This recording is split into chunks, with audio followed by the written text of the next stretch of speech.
Causes of hyper acidity. इसके अंदर ये जो मैदे के लोगों को मसाइल होते हैं, इसका कंप्लीट जो हमसा कि हम आज बताएंगे ताकि लोगों को पता चल जाए कि ये बेसिकली होता क्या है। इसके अंदर जो पहली आती है वो आती है burning sensation in the chest. इसके अंदर ये होता है कि छाती में बहुत ज़्यादा जलन होती है। पेशेंट जो सा कि वो बताएगा कि मुझे जलन होती है सीने के दरमियान, यानी कि बेसिकली स्टर्नम के नीचे होती है, इस जगह पे, यहाँ पे हमारी स्टर्नम है और यहाँ पे नीचे होती है। और पेशेंट बार बार बताता है कि मुझे जलन का मसला है, ये है, इस तरह के मसाइल बताता है।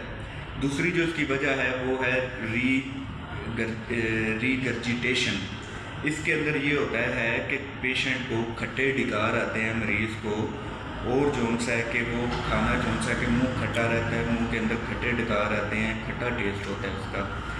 ठीक है जी। नीचे पेशेंट तीसरे नंबर पे शिकायत करता है जी खाना निगलने में बहुत मुश्किल होती है। कुछ पेशेंट कहते हैं हम खाना खाते हैं तो हमें निगलने में तकलीफ़ होती है, खाना अंदर नहीं जाता, इस तरह की शिकायत करते हैं।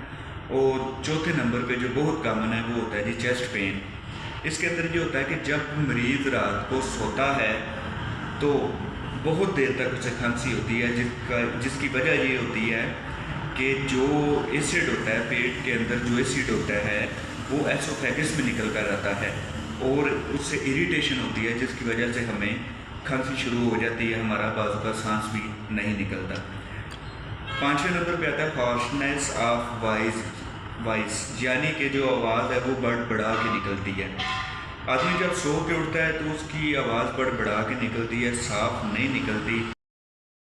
पेशेंट की जो आवाज़ है वो बढ़ा के निकलती है, आवाज़ सही से नहीं निकलती। इसकी भी वजह ये होती है कि जो एसिड है ये ऊपर की तरफ आ जाता है। इसका बेहतर हल ये है कि जब भी आप सोएं तो आपने ये जो अपर साइड है ये इसको थोड़ा सा ऊपर की तरफ रखना है, ठीक है, ताकि अगर एसिड ऊपर आता भी है तो वो एसोफेगस में ना आए और यहाँ ऊपर ना आ सके।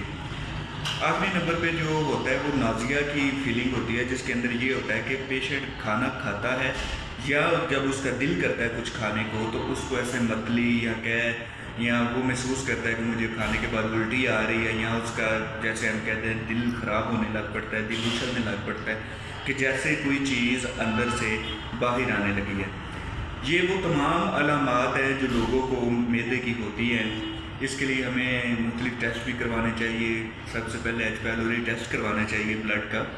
इसके अंदर ये होता है कि जब हम बहुत ज़्यादा कोल्ड ड्रिंक का इस्तेमाल करते हैं, फास्ट फूड का, जंक फूड का, पिज़्ज़े वगैरह खाते हैं या कुछ इस तरह की बाहर से ज़्यादा खाना खाते हैं होटल वगैरह से, तो फिर हमें इस तरह के मसाइल होते हैं जो कि हम 2-3 मंथ 4 मंथ के बाद हमें अलामात जोन सी हैं वैसे ही एक हफ्ते के बाद ही आनी शुरू हो जाती हैं, लेकिन हम जोन सा है कि उसके बारे में ज़्यादा कॉन्शियस नहीं होते और बाद में हमें उस वक्त पता चलता है जब हमें मैदे का अल्सर वगैरह या कोई इस तरह के मामला हो जाते हैं।